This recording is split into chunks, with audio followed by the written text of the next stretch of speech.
Hello, എല്ലാവർക്കും പുതിയൊരു വീഡിയോയിലേക്ക് സ്വാഗതം. അപ്പോൾ ഇന്ന് നമ്മൾ ചെയ്യാൻ പോകുന്നത് ഒരു ചോക്ലേറ്റ് ട്രഫിൾ കേക്കാണ് കേട്ടോ. അപ്പോൾ അതിൻ്റെ ഫ്രോസ്റ്റിംഗ് ആണ് ഇന്ന് കാണിക്കുന്നത്.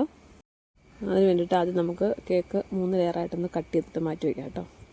അപ്പോൾ നമ്മൾ ഇവിടെ ഷുഗർ സിറപ്പ് റെഡിയാക്കിയിട്ടുണ്ട്. അതിലേക്ക് നമുക്ക് കുറച്ച് ചോക്ലേറ്റ് ഗനാഷ് തയ്യാറാക്കി വെച്ചിരിക്കുന്നത് 1 ടേബിൾ സ്പൂണൊക്കെ നമുക്ക് ചേർത്ത് കൊടുക്കാം കേട്ടോ. അപ്പോൾ ഈ ഒരു സിറപ്പിൽ നമ്മൾ കേക്ക് സോക്ക് ചെയ്യുമ്പോൾ നല്ല ടേസ്റ്റാണ് കേട്ടോ. നല്ല ചോക്ലേറ്റിൻ്റെയൊക്കെ നല്ല ടേസ്റ്റ് ഉണ്ടാവും. പിന്നെ നമ്മൾ ഫില്ലിങ്ങിനായിട്ട് കുറച്ച് ചോക്ലേറ്റ് ഗ്രേറ്റ് ചെയ്തെടുത്തിട്ടുണ്ട് കേട്ടോ. അപ്പോൾ നമ്മുടെ ചോക്ലേറ്റ് ട്രഫിൾ കേക്കല്ല, അപ്പോൾ എല്ലാത്തിലും നമുക്ക് ചോക്ലേറ്റ് വേണം. അപ്പോൾ നമ്മൾ വിപ്പിംഗ് ക്രീമിലേക്ക് കുറച്ച് ചോക്ലേറ്റ് ഗനാഷ് ഒഴിച്ചിട്ട് അതും ഒന്ന് മിക്സ് ചെയ്ത് വെച്ചിട്ടുണ്ട്. ഇനി നമുക്കൊരു കേക്ക് ബോർഡ് എടുത്തിട്ട് കുറച്ച് ക്രീം ഒന്ന് അപ്ലൈ ചെയ്ത് കൊടുക്കാം. എന്നിട്ട് അതിന് ശേഷം നമുക്ക് ആ ഫസ്റ്റ് ലെയർ ഒന്ന് വെച്ച് ഒന്ന് ലെവലാക്കി കൊടുക്കാം കേട്ടോ. അതിന് ശേഷം നമ്മൾ ചോക്ലേറ്റ് ഗനാഷൊക്കെ ഒഴിച്ച് റെഡിയാക്കി വെച്ചിരിക്കുന്ന ആ ഒരു സിറപ്പുണ്ടല്ലോ, ഷുഗർ സിറപ്പ്, അത് നമുക്ക് കുറേശ്ശെ ഒഴിച്ചൊന്ന് കേക്ക് ബേറ്റ് ചെയ്തെടുക്കാം കേട്ടോ. ഇനി നമുക്കതിലേക്ക് കുറച്ച് വിപ്പിംഗ് ക്രീം തേച്ച് കൊടുക്കാം കേട്ടോ. അപ്പോൾ ഈ ഒരു കേക്ക് എൻ്റെ അനിയത്തിയുടെ മോൻ്റെ ബർത്ത്ഡേക്ക് വേണ്ടിയിട്ട് ഞാൻ ചെയ്ത കേക്കാണ്. ഇനി അടുത്തായിട്ട് ഇതിലേക്ക് ചേർത്ത് കൊടുക്കുന്നത് ചോക്ലേറ്റ് ഗനാഷാണ് കേട്ടോ. അപ്പോൾ ഈ ഒരു ചോക്ലേറ്റ് ഗനാഷ് തയ്യാറാക്കിയിരിക്കുന്നത് ഒരു 200 ഗ്രാം ഡാർക്ക് കോമ്പൗണ്ടും 50 ഗ്രാം മിൽക്ക് കോമ്പൗണ്ടും എടുത്തിട്ടുണ്ട് ഞാൻ. അതിലേക്കൊരു 1/4 കപ്പ് വിപ്പിംഗ് ക്രീമും 1 സ്പൂൺ ബട്ടറും കൂടെ ചേർത്ത് ഒന്ന് ചൂടാക്കി എടുത്താണ് കേട്ടോ. അപ്പോൾ ഈ ഒരു രീതിയിൽ കുറച്ച് മിൽക്ക് കോമ്പൗണ്ടും കൂടെ ചേർക്കുമ്പോഴത്തേക്ക് ഒരു പ്രത്യേക ടേസ്റ്റാണ് കേട്ടോ. ഇനി നമുക്കതിലേക്ക് നമ്മൾ നേരത്തെ ഗ്രേറ്റ് ചെയ്ത് വെച്ചിരിക്കുന്ന ഡാർക്ക് കോമ്പൗണ്ട് ചേർത്ത് കൊടുക്കാം കേട്ടോ. അപ്പോൾ നല്ല രീതിയിൽ ഫില്ലിങ് ഒക്കെ ചെയ്തിട്ടുണ്ട്. നല്ല ടേസ്റ്റുമാണ് കേട്ടോ ഈ ഒരു കേക്ക് കഴിക്കാനായിട്ട്. അപ്പോൾ ചോക്ലേറ്റ് ഗ്രേറ്റ് ചെയ്തതിന് ശേഷം ഇനി അതിലേക്ക് കുറച്ച് ഒരു ചെറിയ അളവിൽ മാത്രം മിൽക്ക് മെയ്ഡ് കൂടി ചേർത്ത് കൊടുക്കുന്നുണ്ട് കേട്ടോ.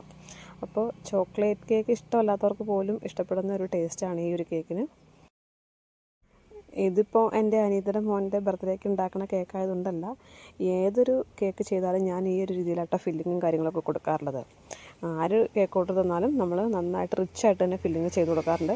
അതെൻ്റെ അടുത്ത് നിന്ന് കേക്ക് വാങ്ങിക്കുന്നവർക്ക് അറിയാം. സ്ഥിരമായിട്ട് കേക്ക് വാങ്ങിക്കുന്ന കുറച്ച് പേരുണ്ട്, അവർക്ക് നന്നായിട്ട് അറിയാം. അതുകൊണ്ട് തന്നെയാണ് എനിക്ക് സ്ഥിരം അവരുടെ നിന്ന് ഓർഡർ കിട്ടുന്നത്.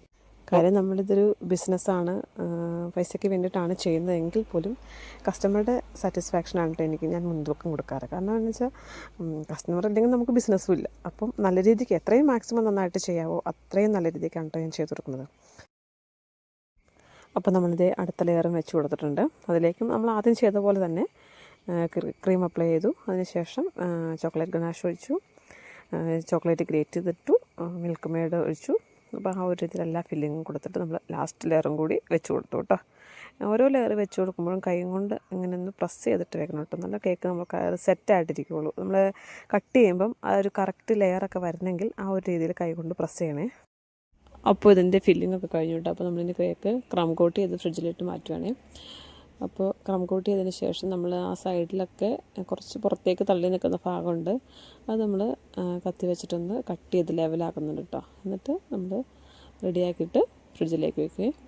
അപ്പോൾ ഇത് ക്രം കോട്ട് ചെയ്തിട്ട് ബാക്കി എനിക്ക് എടുക്കാൻ പറ്റിയില്ല കേട്ടോ. അപ്പോഴത്തേക്കും ഭയങ്കര ഇടിയും മഴയും വന്നാലും എനിക്ക് വീഡിയോ ചെയ്യാൻ പറ്റിയില്ല, കറണ്ടൊക്കെ പോയി. പിന്നെ ഇതിൻ്റെ ഡെക്കറേഷൻ വീഡിയോ എടുത്തിട്ടുണ്ട്, അപ്പോൾ അതും കൂടി ഞാൻ എടുത്തിട്ട് ഇൻക്ലൂഡ് ചെയ്തേക്കാം കേട്ടോ. അപ്പോൾ പിറ്റേ ദിവസമാണ് കേട്ടോ ഞാൻ എൻ്റെ ഡെക്കറേഷൻ ചെയ്യുന്നത്. എല്ലാ കേക്കും ഞാൻ അങ്ങനെ തന്നെയാണ് കേട്ടോ. പെട്ടെന്ന് വരുന്ന ഓർഡർ ഒഴികെ ബാക്കി എല്ലാ കേക്കും ഞാനത് ക്രം കോട്ട് ചെയ്തോ അല്ലെങ്കിൽ ഫൈനൽ കോട്ട് ചെയ്തോ തലേ ദിവസം വയ്ക്കും. അതിന് ശേഷം ഡെക്കറേഷൻ പിറ്റേ ദിവസമാണ് കേട്ടോ. അപ്പോൾ ഞാനിതൊരു ഷോർട്ട് വീഡിയോ ആയിട്ട് ഇടാമെന്നായിരുന്നു ഉദ്ദേശിച്ചിരുന്നത്. അതുകൊണ്ടാണ് കേട്ടോ ഈ ഒരു രീതിയിൽ വീഡിയോ പിടിച്ചത്. അപ്പോൾ ചോക്ലേറ്റ് ഗനാഷ് ഒഴിച്ച് ഫുള്ള് കവർ ചെയ്തിട്ടുണ്ട്. ഇനി അതിൻ്റെ മുകളിലേക്ക് കുറച്ച് ചോക്കോ ചിപ്സ് ആയിരുന്നു ഇടേണ്ടിരുന്നത്. അപ്പോൾ എൻ്റെ അടുത്ത് ചോക്കോ ചിപ്സ് ഇല്ലായിരുന്നു. പിന്നെ ഞാൻ കുറച്ച് ചോക്ലേറ്റ് കട്ട് ചെയ്തിട്ടുണ്ട്. അതിൻ്റെ മുകളിലേക്ക് കുറച്ച് ഗോൾഡൻ ഷുഗർ ബോൾസും ഇട്ടു കേട്ടോ. പിന്നെ പേരും എഴുതി കൊടുത്തു. അതിനുശേഷം ഒരു ബോർഡർ ഡിസൈനും കൂടി കൊടുക്കുന്നുണ്ട് കേട്ടോ. അപ്പോൾ ഇത്രയേ ഉള്ളൂ കേട്ടോ ഇന്നത്തെ വീഡിയോ. അപ്പോൾ എൻ്റെ വീഡിയോ ഇഷ്ടമായെങ്കിൽ ഒന്ന് ലൈക്ക് ചെയ്യാനും ഷെയർ ചെയ്യാനും സബ്സ്ക്രൈബ് ചെയ്യാനും മറന്നുപോലെ. അപ്പോൾ ഓക്കെ, നമുക്കിനി അടുത്ത വീഡിയോയിൽ കാണാം.